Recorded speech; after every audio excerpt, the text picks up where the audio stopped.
মার্কেটে কখনো কখনো কিছু ট্রেন্ড আসে আর সেই ট্রেন্ডই প্রত্যেকটা কোম্পানি ফলো করে।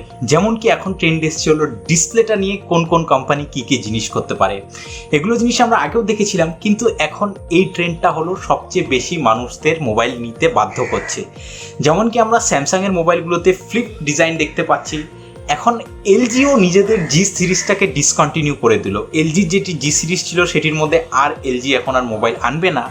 একটি নতুন ফ্ল্যাগশিপ মিড বাজেট সিরিজ নিয়ে আসলো আপনাদের জন্য, আর যেটির মধ্যে এলজির আজ পর্যন্ত, আমি বলবো অ্যাটলিস্ট আজ পর্যন্ত এলজির সবচেয়ে ভালো ডিজাইন এই মোবাইলটির মধ্যে দেখা গেছে। খুব ইমপ্রেসিভ ডিজাইন মোবাইলটির মধ্যে দেখা গেছে। নাম হলো মোবাইলটির এলজি ভেলভেট। এই মোবাইলটিতেও আমরা এলজি V50 আর V60 মতন ডুয়াল ডিসপ্লে দেখতে পেরে যাই, যে ডিসপ্লেটা আপনি একটা আলাদা প্লাস্টিকের কেসে এনে ফিট করলে এলজি ডিসপ্লেটা এক্সটেন্ড হয়ে যায়। কিন্তু এলজি V50 V60তে আমরা অনেক সফটওয়্যার হার্ডওয়্যারের কমপ্লিকেশনস পেয়েছিলাম, যেগুলো এলজি এখন রিডিফাইন করে দিয়েছে। আর এলজি ভেলভেটে আমরা খুবই সুন্দর একটি ডুয়াল ডিসপ্লে দেখতে পারি, যেখানে আমরা মাল্টিটাস্কিং, গেমিং, অন্য অ্যাপস ডাবল স্ক্রিনে খুবই সুন্দর মতন দেখা যেতে পারে। প্রথমত যদি ডিজাইনটার কথা বলি, আমার পার্সোনালি এই ডিজাইনটা খুবই ভালো লেগেছে। অ্যাটলিস্ট অন্য মোবাইলে যেগুলো ট্রেডিশনাল ডিজাইন সেটা ফলো করেনি এলজি। রিয়ার সাইডে প্রথমটার কথা বলবো। রিয়ার সাইডে হলো আপনাদের একটি পেয়ে যাচ্ছেন আপনারা glass metal back with glossy finish. আর এই গ্লসি ফিনিশটা মোবাইলটাকে বেশি কমফোর্টেবল বানাচ্ছে, কারণ এখানে অন্য মডেলের যেগুলো ম্যাট ফিনিশ ছিল সেগুলো একটু স্লিপারি ছিল। গ্লসি ফিনিশটার মধ্যে গ্রিপটা খুব ভালো হচ্ছে। যদি কথা বলি ক্যামেরাগুলোর প্লেসমেন্টে, তো সুন্দর ক্যামেরার প্লেসমেন্ট, একটু ওয়াটার ড্রপলেট মতন ক্যামেরা প্লেসমেন্ট আপনাদের দেওয়া হয়েছে, দেখতে খুবই প্রিমিয়াম বানায়। যদি কথা বলি কালারগুলো, তো তিনটে কালার, অরা গ্রিন, অরা হোয়াইট আর ইলিউশন সানসেটে আসছে। ইলিউশন সানসেটটা আমার খুবই প্রিমিয়াম লেগেছে ফ্রেন্ডস। যদি আমি কথা বলি বাটনসগুলোর, তো আপনারা পাওয়ার, ভলিউম রকার সব থাকছে। তার সাথে সাথে আপনাদের একটি ডেডিকেটেড গুগল অ্যাসিস্ট্যান্ট কি থাকছে, যেরকম স্যামসাংয়ের বিক্সবি বাটন থাকে। আপনাদের যেটা বেজেলস বাটন সাইডে আপনাদের 3.5mm জ্যাক, আপনাদের USB-C চার্জার, আর আপনাদের যেটি বটম ফায়ারিং স্পিকার সেটি ইনক্লুড করে দেওয়া হয়েছে। মনে রাখবেন এই বটম ফায়ারিং স্পিকার কিন্তু একটি নর্মাল স্পিকার। এলজি যেগুলো অন্য ফোনসে আমরা একটু প্রিমিয়াম টাইপের কোয়াড ডিএসি স্পিকারগুলো পাই, সেটা কিন্তু আমরা এই ফোনটির মধ্যে পাচ্ছি না। যদি কথা বলি ফোনটির ডিসপ্লে নিয়ে, তো 6.8 ইঞ্চ মানে একটি হিউজ ডিসপ্লে থাকছে। নিয়ারলি আপনারা এটা ফ্যাবলেট টাইপ অফ ডিসপ্লে বলতে পারেন। একটি নিয়ারলি একটি 7 ইঞ্চের ডিসপ্লে, আর সেটিও একটি POLED display. One of the best display আমি বলবো, যেখানে আপনাদের ভাইব্রেন্সি, ব্রাইটনেস সব কিছু আপনারা পেয়ে যাচ্ছেন। তার সাথে সাথে এটি আপনি আরেকটি ডিসপ্লে দিয়ে এক্সটেন্ড করতে পারবেন কেসের মধ্যে এনে দুটো ডিসপ্লেকে। তো প্রত্যেকটা অ্যাপ, গেম, মাল্টিটাস্কিং আপনি খুব সুন্দরভাবে করতে পারবেন। তার সাথে সাথে আপনাদের ফ্রন্ট সাইডে আপনারা পেয়ে যাচ্ছেন একটি ডিম্পল নচ, যেটাকে বলে এলজি, যেখানে আপনাদের ফ্রন্ট ক্যামেরাটা ইনক্লুড করে দেওয়া আছে। এর সাথে সাথে বললে একটি জিনিস যেটি আমার ডিসপ্লের একটু আপনাদের ড্রব্যাকস লেগেছে ডিসপ্লেটা, সেটি হলো রিফ্রেশ রেটটা 60 হার্টজের।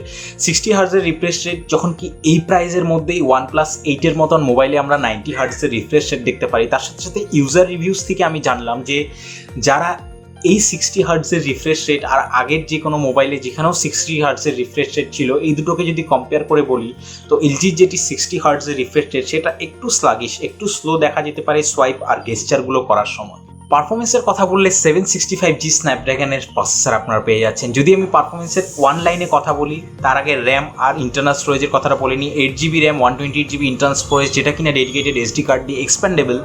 পারফরমেন্সের কথা যদি বলি, এক বছর আগে যেরকম আমরা ফ্ল্যাগশিপ লেভেল স্মার্টফোনে যেই পারফরমেন্সটা পেতাম, এই ফোনটা দিয়ে আপনি সেম পারফরমেন্স পেতে পারবেন।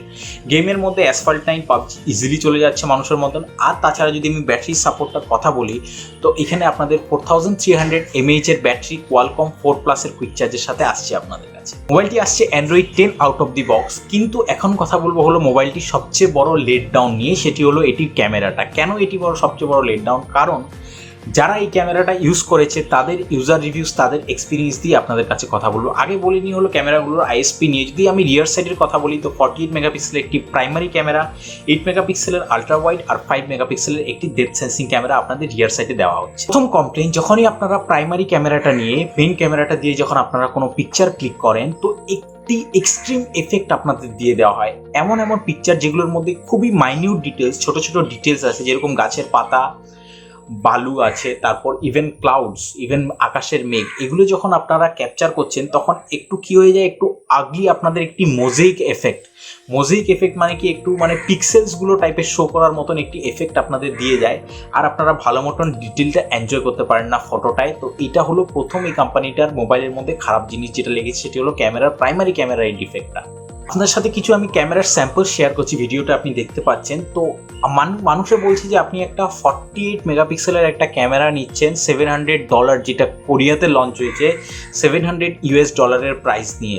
$700, সেটি যদি আমি ইন্ডিয়ান রুপিসে কনভার্ট করি তো মোটামুটি আমাদের 50,000 টাকায় আসছে আমাদের ফোনটি। যদিও এটা ইন্ডিয়াতে আসলে 45,000 টাকায় লঞ্চ হবে, বাংলাদেশেও এরকম 45,000 টাকার আশেপাশে লঞ্চ হবে ফোনটি। তো 45,000 টাকা দিয়ে যখন আপনি একটা 48 মেগাপিক্সেলের ফোন কিনছেন তখন আপনি শুধু 12 মেগাপিক্সেলের ক্যামেরা কোয়ালিটির মতন পিকচার পাচ্ছেন। সেম যখন আপনি ভিডিও রেকর্ডিং করবেন সেম জিনিস দেখছেন। তো এই জিনিসটা মানুষদেরকে খুবই এই ফোনটি নেওয়ার জন্য মানে খুবই বড় একটি ফ্যাক্টর হয়ে গেছে। মানুষরা বলছে যে না, ক্যামেরার সাইড দিয়ে আমরা অত বেশি কম্প্রোমাইজ করতে পারবো না।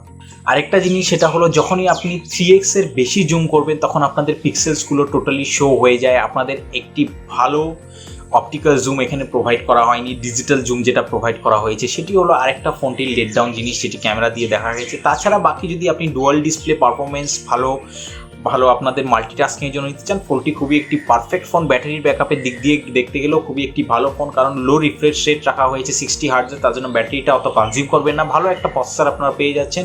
প্রাইসটা যদি আমি বলবো একটু বেশি হয়ে গেছে ফোনটার জন্য।